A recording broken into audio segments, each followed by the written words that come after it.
Hello and welcome back to Westbridge Model Railway and this summer update, which you might be able to tell from the shorts I'm wearing. So yes, it's been quite a hot summer so far over the last few weeks. We've had temperatures in at least 25 degrees and up to mid 30 degrees at some points. And as I'm recording this in late July and editing it all together, it's still very much like that at the moment. So probably not got so much done on the layout as I would have liked to have done. It has been very warm in here, even though it's not a loft layout and the room is actually north facing. It's very difficult to get the temperature down in here. Don't really want loads of big fans blowing around because of the dust and everything that's going to make on the layout. But I have made quite a bit of progress in a number of areas, of which Charlie from Chadwick Model Railway might call it a bit of butterfly modelling, where I've been sort of flitting around from bit to bit rather than concentrating on one particular project.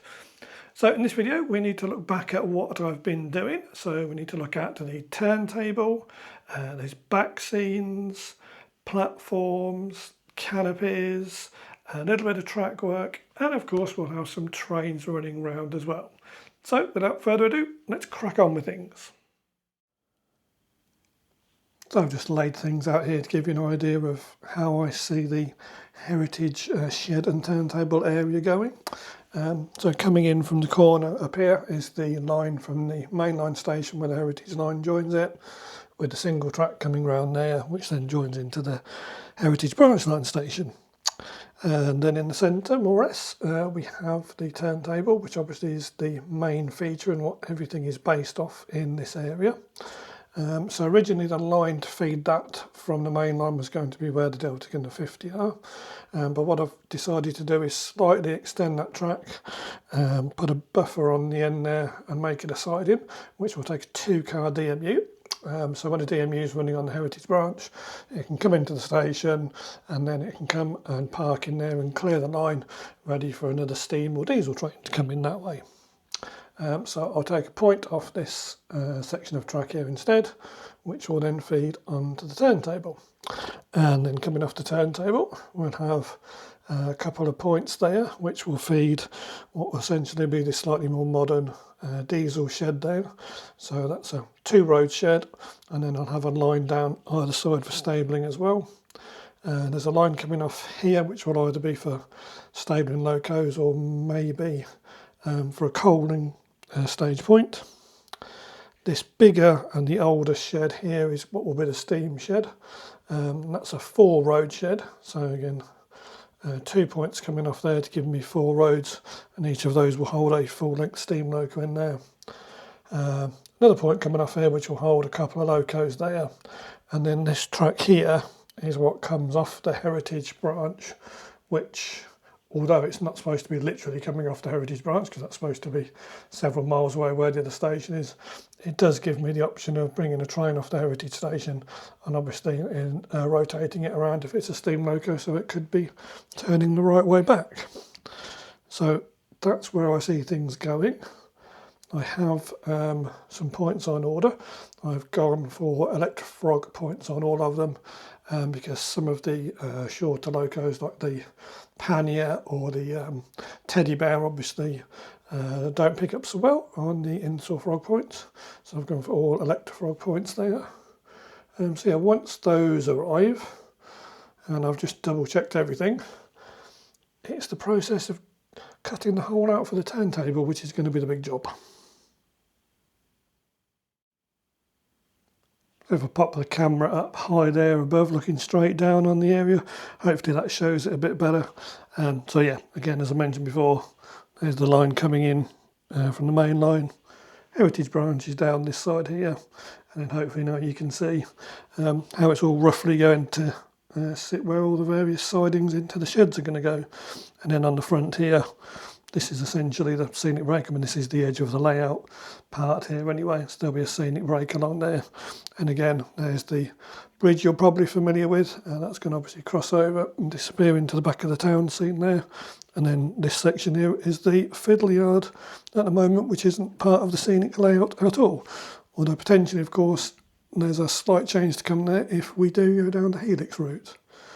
But yeah, I think that'll work quite nicely there with the setup. It'll certainly give me room to park plenty of locomotives out the way. At the moment I've got a lot of the heritage locos are either sitting in the heritage station or down in the carriage sheds on the other side of the main station.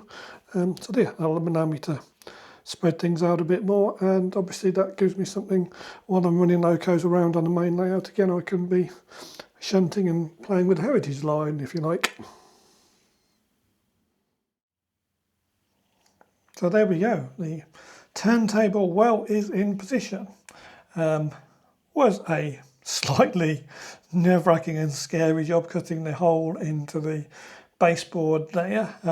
Obviously the main thing to do is make sure that you don't make the hole too big to start with, because you can't easily add to it once you've taken it out. But all I basically did was took the drill for a start and then sort of drilled almost at the widest point. I did 4 holes to start with and then drilled again in between those, and then got my jigsaw out and then slowly worked my way around into an almost circle, shall we say. But yes, it was still slightly too small, so then I just needed to sort of trim it out a little bit more with a jigsaw and then a file, and yes, it is in place, and it is quite solidly in place. I can probably lift it out there you see, but yeah, that one okay. Being very careful, of course. I did tape back the wires underneath. There are some bus wires that run underneath there, so they obviously needed to be taped out of the way. But yeah, that's gone in okay. So now all I start to think about is building the actual turntable itself, ready to go in there. And then roughly I've got the track and points laid out there where I envisaged the lines going.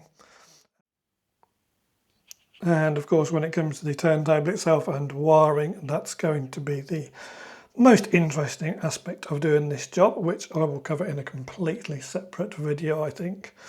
But yes, obviously, for those of you who don't know, I am running DCC.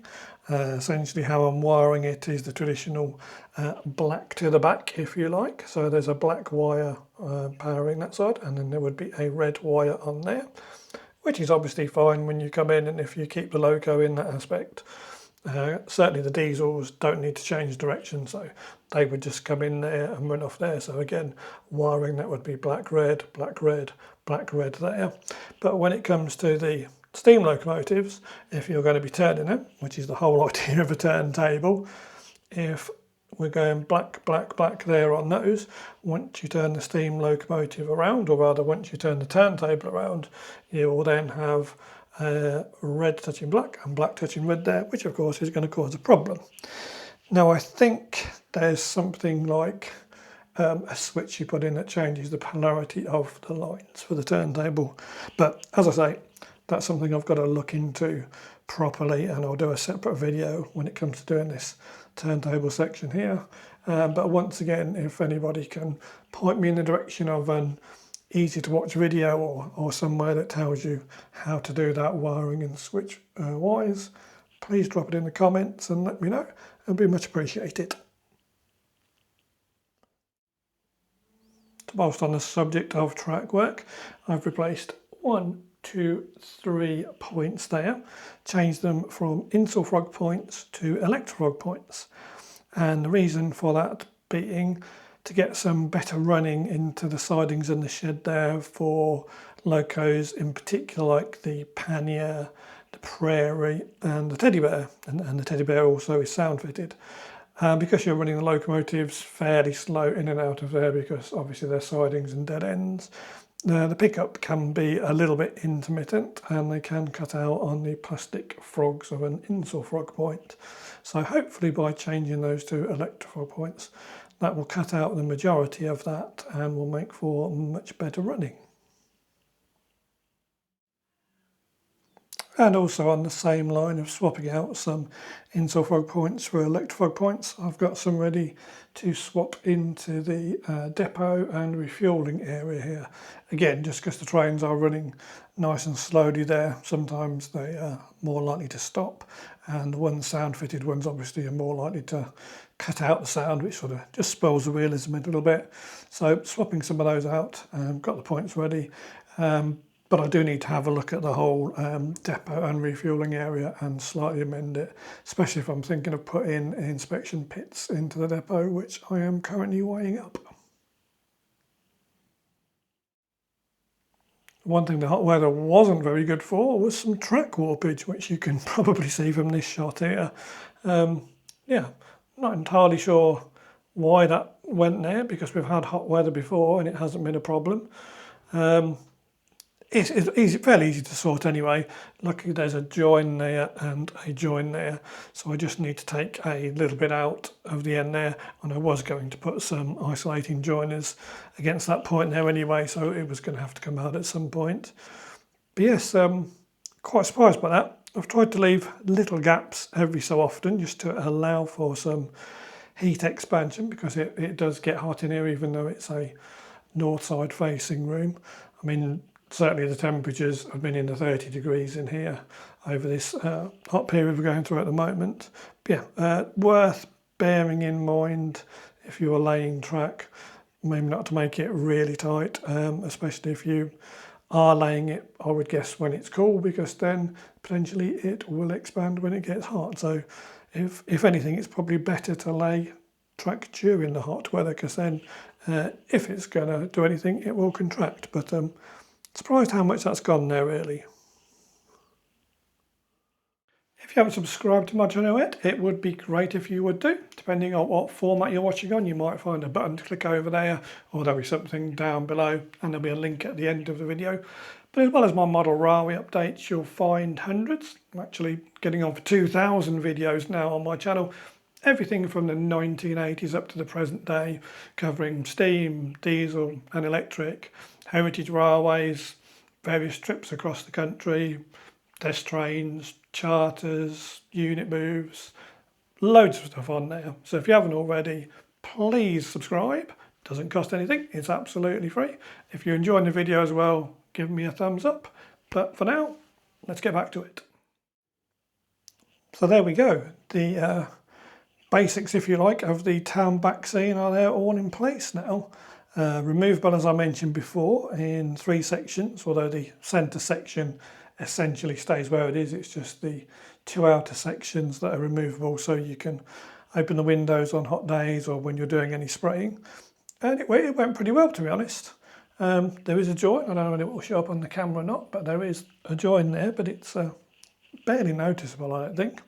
And then what I've done is put another level of ply to build it up a little bit higher, and just painted that in a very dark colour, so it could almost be a road surface, but for now it's something I'm going to work on top of basically, and plan where my buildings and roadways are going to go. The main thing there being the station building, which everything will have to centre off that when it comes to roads and car parks and other buildings.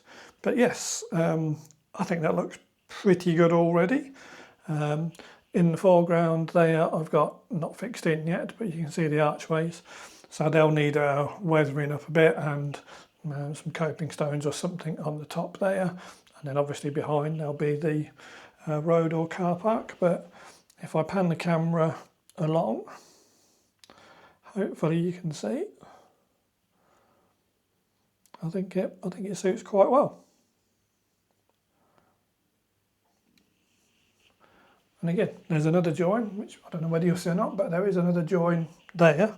So other than the fact I made a bit of a mistake and ripped off a little bit there, which I just need to touch up with some paints because it's a light colour, I think it works pretty well. All I really need to do now on the back side of it is put some more ply boards on, which I'm going to paint black on the side that face towards the back scene, and then white on the outside, facing outside into the garden. Basically you can get a little bit of light bleed coming through there, so by putting that on the back and painting it black, that should stop that, and then the white on the outside will basically match nicely in with the window frames anyway, but will also reflect any light and heat back, hopefully. So the first 2 new canopies have been completed, and I think they look quite nice. They're quite fiddly to do, I'll be honest. There are 11 individual parts to each one. So yes, very fiddly, and obviously they're quite thin, especially the legs on it in particular. So yes, anybody who models N-gauge will know you've got to be quite patient and have fairly steady hands to do it. But compared to something like one of the older cardboard style ones, obviously they just look a million times better. And if I lift one up, you can hopefully see, they see what I mean, how the legs are quite thin, but yeah, I think once they're painted up, they will look really good. So I've got, I think I'm going for about half a dozen on each side. So yeah, a little bit of work to do there. All the platforms are ready on this side. So same as the canopies, they'll need a coat of varnish first before they get any sort of paint or airbrushing.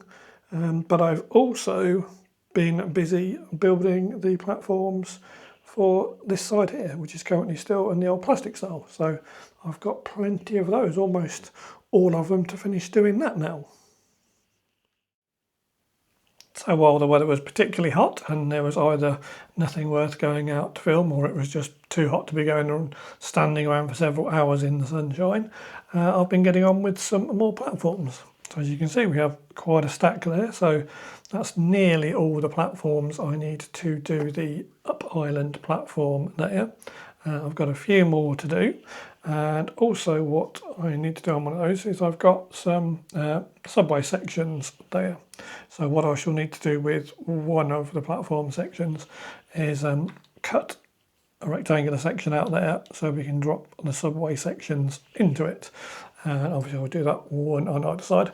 I'm still looking at having a footbridge of some point over, whereas it'll probably be a more modern style footbridge with lifts in, so one that's potentially been added at a later date. So taking a little bit of inspiration from my local station at Kettering for that, which had the subways going underneath about a few years ago to make it accessible, so you didn't have to use the barra crossings at the end of the platforms. They put in the lifts and overbridge there, so I'm thinking of something along those lines.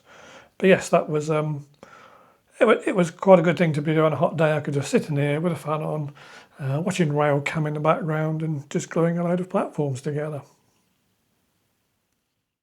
Okay, enough talk for now. Let's get some trains running.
So with a few offcuts of the wood I had left over, I've just put some into the size and shape of the bridge I'm thinking of putting across this area here. So as I mentioned before, it's going to be a dual carriageway bridge. So just by putting a few lorries and a van on there, just to give myself an idea of spacings, I think that's pretty close. If anything, it might want to be a bit wider because obviously I've got to allow for barriers on the outer edges and then an armco running down the middle as well. But it want to be at least that wide there. And then I'll just have to come up with some way of trying to blend it into the back scene. So there will be an embankment either side of it, which will taper up. So I'm hoping I can put something like a couple of trees on that side there, which will hopefully help blend it into the back scene, maybe a road sign up there. And then I think by putting a lorry right up near the back as well, that will sort of hide some of the drop off, so to speak, where it seems to disappear into nothingness. One thing I hadn't thought of until now though was about the back scene itself. When you're looking at it like you are now for sort of photographing or filming purposes, obviously the join there is in the corner of the room, and it's quite a different back scene between the long straight on the back and the town where it comes into the heritage carriage shed area. Now there's got to be a join at some point obviously, but one thing I was wondering, rather than have the join in the corner, would it make more sense to have the join there on the edge of the bridge where it sort of disappears? Now on the other bridge down near the town itself, I'm going to do something like that where there'll be either a hotel building or a block of flats or something that will slightly hide how the road disappears into the back scene. But I'm not 100% decided what to do here yet, so if you've got any thoughts or suggestions, maybe drop them in the comments below and let me know, please. So also on the bridge that separates the main layout from the fiddler yard, I've also laid some ply down there and painted it for now to give you an idea of how that bridge is going to look. So my plan for this one is it will be basically two roads coming out of the city, one road going in, and then I'll have a pathway with a fence running down this side. And this is from the same people that make the platforms and canopies. So it's laser cut pavements with edging on it. Obviously that gives you a little bit of depth on there, so it's not just card in the same layout. So we'll need a few of those. Obviously they'll get painted up as well, and then we'll run a fence along there, and then the whole bridge of course will want painting appropriately. I would think I would have it a light grey colour at this stage, I'm thinking. And then again with the road, whether I end up painting my own road markings on there or whether I buy some adhesive ones, I'm not sure yet. But I'd like to do it myself, and with those paint pens I think it would be a lot easier to do than actually using a brush or even masking it off. So that's where we are with that bridge for now. So having mulled over it for a while on this back scene here, on this section of the line, which is basically the countryside section, which is going to have some sort of water feature in it, I've decided that this particular one doesn't work best. It's a really nice back scene, but I think the hillside basically is too big and out of scale. It's much more like something I think you'd probably find in the Highlands or somewhere in Wales, for instance. And although there's a lot of water on the front lower foreground there, which basically runs the whole length of the section there, it's not necessarily that what I need. I probably only need a smaller section. It's almost like this is going to be a little inlet here, which is the reason why the track's sort of diverted where it is. So I think I'm going to go back to the old section that I had, but I'm going to trim it down a bit because it was too big. For those of you who remember it, it had some sort of islands in the front foreground, which I didn't necessarily want. So I think I'm going to trim that down, drop it into place, and we'll see what that looks like. But yeah, I think that's the way to go. So while I was in a back scene mode, I decided to actually properly fix the back scene of the heritage branch line in as well, using some of the back scene glue. And it went okay. you probably won't see from this angle, but I'll show you close up in a minute. There's a few spots where there's a little bit of leakage through. It looks a little bit streaky, but it's tucked to the wall well. And I think generally, if you look at it from here, you'd be hard pushed to say it's bad. I mean, I wouldn't get me to come around and do your wallpapering for you, but it's gone quite well. There's one tiny little tear in the bottom, but I think the join in the middle has gone quite well, which is one of the main things. And there's a couple of streaky bits, but I'll show you close up. But yeah, that's all done and in place now anyway. I'm committed to that, but that is the one back scene other than the town as well that I'm 100% happy with, and that's what I'm going to run with. So if we have a close-up look here, you can probably make out there's streaks there in 2 or 3 places. It's not too bad. You can almost say it looks like rain in the distance, if you like, coming out of the clouds. And then there's a tiny tear down the bottom there.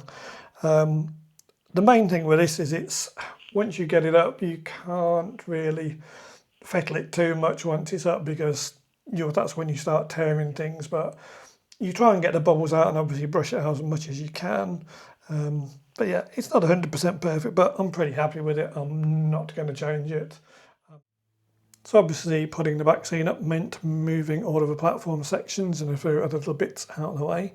So I took the opportunity to do a little bit of work on the platform sections. These are the cheaper plastic style platform sections, but they're a particular one I had to use because I've got such a narrow space here. I couldn't use one of the standard ones or use one of the wooden ones like I'm using on the main layout because they're just too wide. So what I've done is started detailing up these ones here. So I used some acrylic paint and watered down a little bit with some thinners and just started to pick out the brickwork just to start making it look a little bit more realistic there, which made a big difference already. And then on the top for now I've just used one of my paint pens to paint out the white line on the back of the platform because they're just a single facing platform here. So all of those are done now and drying basically, and then they'll be ready to go back into place, and then we'll have some fencing to go up on the back, and then there'll be the low relief station building itself. But there's probably not a lot more to do to this section otherwise, so I won't potentially be too far off, just needing to fill in some of the missing sleepers and then be ready for ballasting on this fairly short section here. And then you'll probably remember from the previous video the low relief platform, if you like to call it. Basically that's all glued down in place now. All I really need to do on this is put a white line in on the edge, and then I'll do some sort of a little bit of weathering on the platform to make it look a little bit less uniform. But yeah, as I mentioned before, all this is basically for is to stop locomotives and stock falling off there. But it does give me effectively another platform, although it looks like another platform, and it gives a little bit of more flexibility when it comes to running trains.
So yes, steady progress there, I think you would say.